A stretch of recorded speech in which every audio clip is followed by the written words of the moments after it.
La Bible en un an.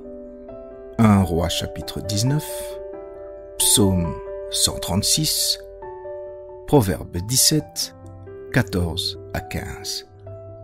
Lecture du 18 juin.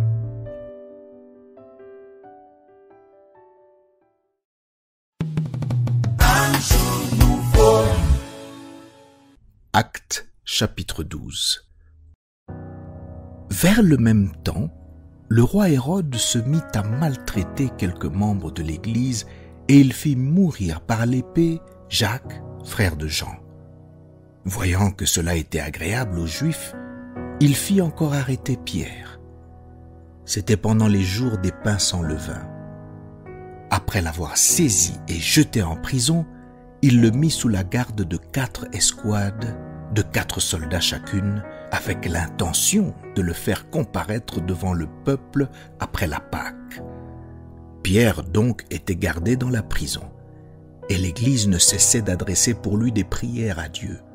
La nuit qui précéda le jour où Hérode allait le faire comparaître, Pierre, lié de 2 chaînes, dormait entre 2 soldats, et des sentinelles devant la porte gardaient la prison. Et voici, un ange du Seigneur survint, et une lumière brilla dans la prison. L'ange réveilla Pierre en le frappant au côté et en disant « Lève-toi promptement !» Les chaînes tombèrent de ses mains, et l'ange lui dit « Mets ta ceinture et tes sandales. » Et il fit ainsi. L'ange lui dit encore « Enveloppe-toi de ton manteau et suis-moi. » Pierre sortit et le suivit, ne sachant pas que ce qui se faisait par l'ange fut réel, et s'imaginant avoir une vision.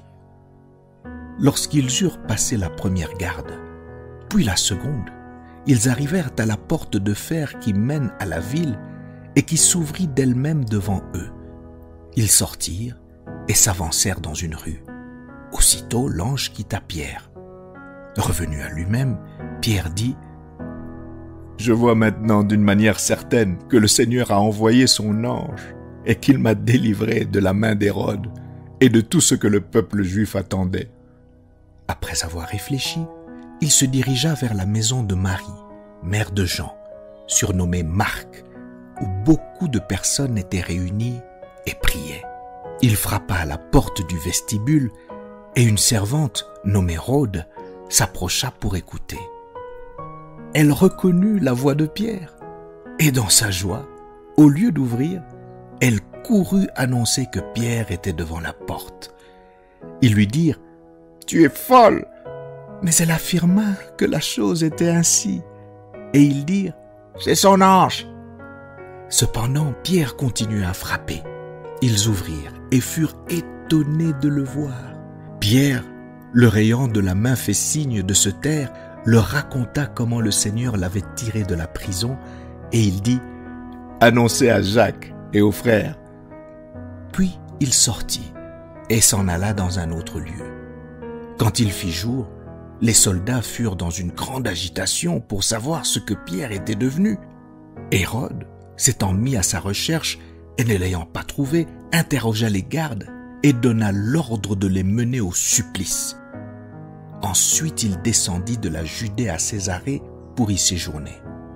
Hérode avait des dispositions hostiles à l'égard des Tyriens et des Sidoniens, mais ils vinrent le trouver d'un commun accord.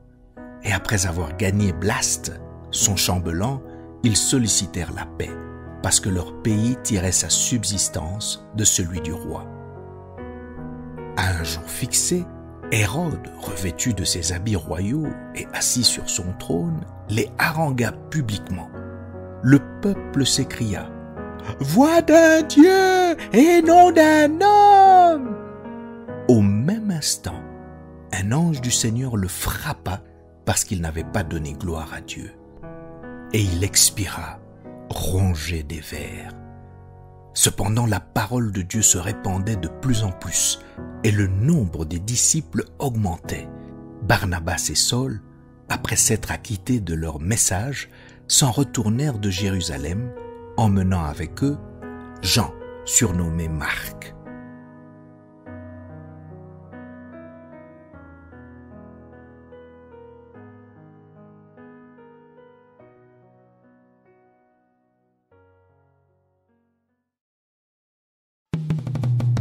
Son